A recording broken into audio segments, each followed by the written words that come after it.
Two Taiwanese tech giants have done what the island's government could not: secure COVID-19 vaccines made by Germany's BioNTech. TSMC, the world's biggest contract chip maker, and Foxconn, which assembles Apple phones, will donate 10 million jabs to Taiwan after securing their supply from BioNTech. A deal earlier in the year between the German company and Taiwan floundered at the last minute. Taiwan's government alleged it was at the behest of China. Now, Terry Guo, founder of Foxconn, said this of the new deal: "This batch of vaccines delivered directly from the German factory, I believe, will help Taiwanese society to increase confidence and offer respite in the face of the pandemic." And for more, I'm joined by DW correspondent William Yang from Taipei. William, Terry Guo, in his statement, stressing on direct delivery from the German factory to Taiwan. Why is that important? Well, that's basically due to the existence of a Taiwanese law that bans all the vaccines and other kind of medical substance to actually be imported directly from China. So in order to fulfill the Taiwanese government's requirement, this very specific negotiation needs to fulfill the fact that the vaccines will have to be manufactured and delivered directly from BioNTech's factory inside Germany rather than coming from the distributors' factories inside China. And so that also makes one of the most tricky aspect of this whole negotiation, which took a few weeks in order for them to fulfill and get everyone, every stakeholder in this whole negotiation on board. I suppose the root question here is, how were two private tech companies successful where the government wasn't?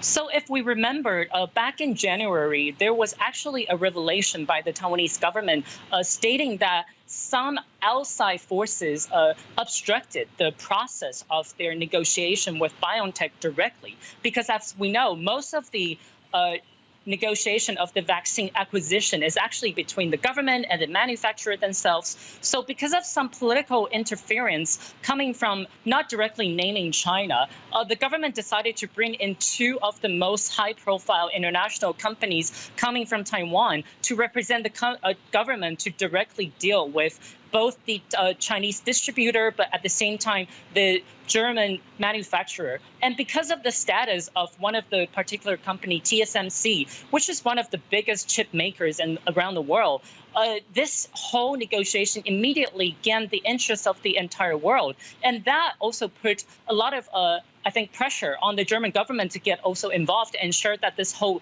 deal and the negotiation will not fall through again because of any of the potential political interference. And that vice versa put also pressure on the Chinese distributor, which originally was basically putting a lot of the messages directly from Beijing onto the initial negotiation with Foxconn, one of the companies that are involved. But once TSMC got involved, this whole negotiation needs to be raised to a level where political interference cannot be viewed or cannot be seen as the obstacle to prevent Taiwan from getting the 10 million vaccines. Right, now that's the politics of it, but when these vaccines do arrive in Taiwan, will they be enough to help with Taiwan's vaccination program? And when do they arrive in Taiwan?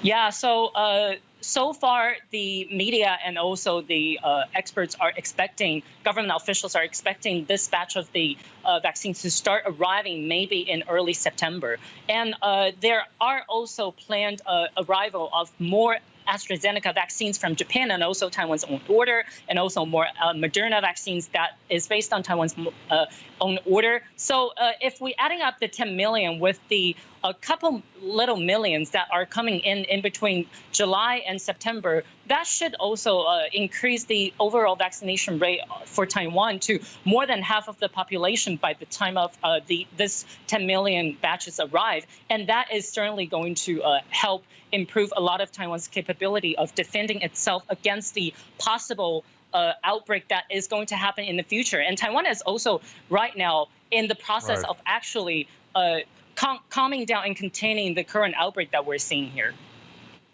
DW correspondent William Yang in Taipei, thank you very much for that update.